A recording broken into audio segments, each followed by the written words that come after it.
Narxı 12 milyon so'mga bitgan mebelimiz. Ko'rishingiz mumkin. Shunchalar chiqqan.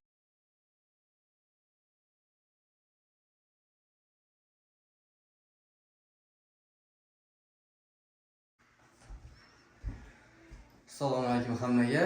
Bu xonadonda shunday yotoqxona mebel taklif berganmiz. Ko'rishingiz chiroyli qilib, zamonaviy dizaynda, high-tech uslubda shkafimiz ham katta razmerda oldu. 320 ga 3 metr oldu. Da patolog ishlab berganmiz. Ko'rishingiz mumkin. Balandlarni antirisol qilib ishlab berganmiz. Push mexanizm qo'yilgan. Boshqalarda ochiladi. Bellama shunday neobычный variantda ruchkalar qo'yib berganmiz. Ko'rishingiz 1 metr ruchkaning uzunligi sifatlisini qo'yib berganmiz. Mexanizmlar vakuum bo'ladi. Bu taraflarga seplarni qo'yib berganmiz. Seplari vakuum bo'ladi. Mana quloqlar ham vakuum. Bunlarni polka qilib taxlab berganmiz. Shkafimiz 8 eshikli bo'ladi. Bu o'rtasida bunday polka qo'yganmiz. Kiyimlar uchun tuba qo'yganmiz. Mushukasi yerda qanday mexanizm tortma qo'yib berganmiz.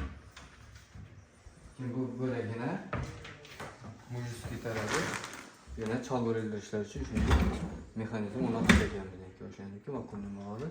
Balandlarni polkasi va yushilka tubasi qo'yganmiz. Keyin bu tarafga polka bo'ladi. Keyin bu tarafga sep qo'yib beryapmiz. Ikki tarafdan seplari bor. Hammalar 100% puxa plastik bo'ladi ichlarini esa. Emdikda ishlaganmiz. İçlarining korpusini, yuzlarini akreldan ishlaganmiz. Bu tarafga yana spani taxlab berganmiz.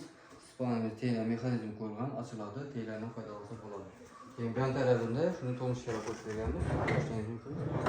Vakuumli mexanizm teylarni shunday tonishga qo'yib bergan.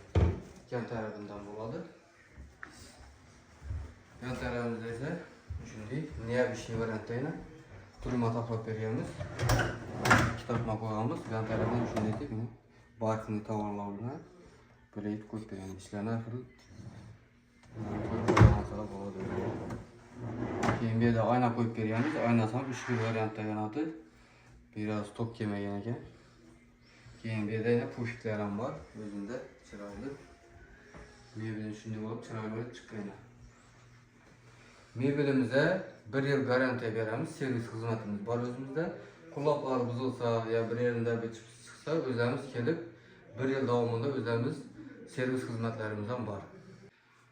Bize mebel zakaz etsangizda dostavkasi, uстановkasi, borib razmer olish, o'lchash hammasi besplatniy içinde bo'ladi. Bu mebelimizin narxi 12 milyon so'mga bitgan mebelimiz. Ko'rishingiz mumkin. Shunchalar chiqqan.